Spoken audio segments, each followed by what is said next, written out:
Hey, Rick McBride with Your Property Masters and your 5 minutes of free time here. Daily dose of what's going on in the world of real estate. This morning again, happened to have another report on CNBC, my favorite channel, of course, can you tell? It was Diana Olick, who is the real estate reporter on CNBC. And what she was reporting on today was mortgage applications. And that's a key indicator of where the market's going. Obviously, more people are applying for mortgages. We can anticipate more people closing. So, what she was saying is, while demand is very high for housing, it's not being reflected in the mortgage market. The mortgage market is actually down, but don't let that fool you. And here's why. The total mortgage volume was down 21% compared to a year ago. But we know that prices were up 21% compared to a year ago from prior reports.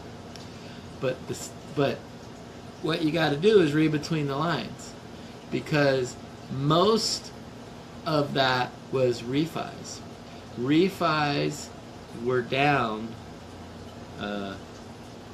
I'm not sure how much she said in percentage, but refis were down almost, I believe, around 20%.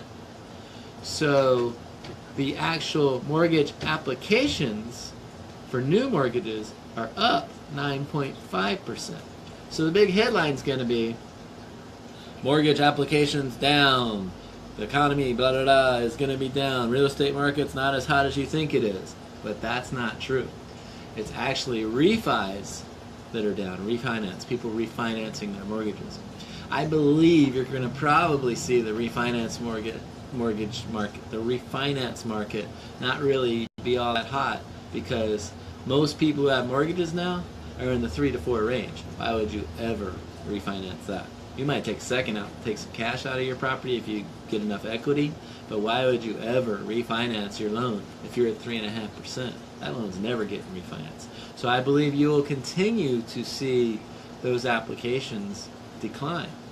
And if that's the case, then you could say, oh, there's not as many houses selling. Well, that's simply not true, because the actual new applications were still up. So why did refis go down?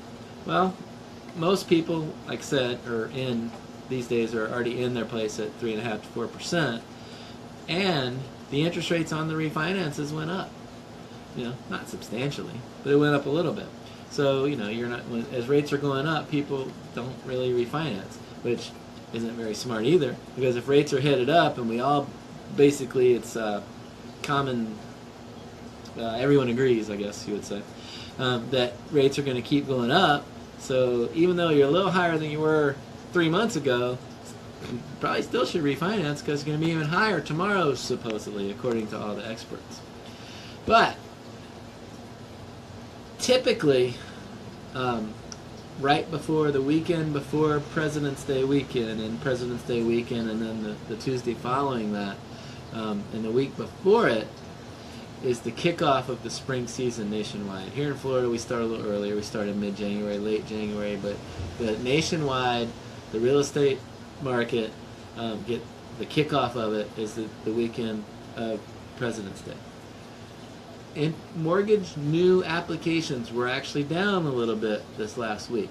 So that is something we're going to want to keep our eye on for sure, over a longer period of time. So we would not.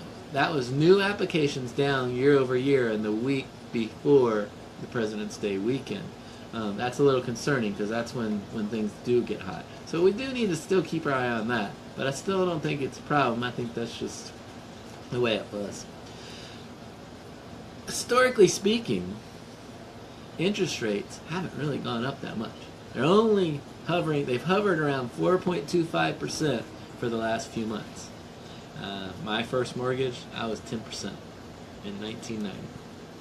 Before that, in the 80s and 70s, people had mortgages at 20%. People need places to live. No matter what the mortgage rate is, people will still get mortgages and buy houses. What will adjust will be the price of the property. But at 4.25 for the last few months, hovering around that, That might be a leading indicator that maybe they're not going to go up as much. We've been talking about that before as well. So again, 4.25% is still a great rate for a house. It could move up sharper if the Fed does raise rates, but people are on both sides of that fence, and we just don't know until we actually see it. So what does it mean for you? It means for you that you need to get your house listed now. Get your property listed now, because if rates do go up, prices will flatten a little bit. Demand will ultimately outpace interest rates. But right now, you need to list your house now and get approved to buy now, because rising rates mean lower prices to compensate for the additional interest rate. So, additionally, if you're moving up, or even if you're moving down, but if you're going to take another loan, you need to get it while rates are low as well. So now it's the hot season. You're going to you don't know what the future holds, and you know that interest rates might be going up if you're buying another place. So if you're considering listing, we have enough time this week left for 2 appointments that we can come by and see you and go ahead and give you a valuation of what we believe your property's worth. They'll fill out pretty quickly, so get in touch with us right away. 386-866-1007 if you'd like us to come by and give you a free professional valuation of your property. 386-866-1007.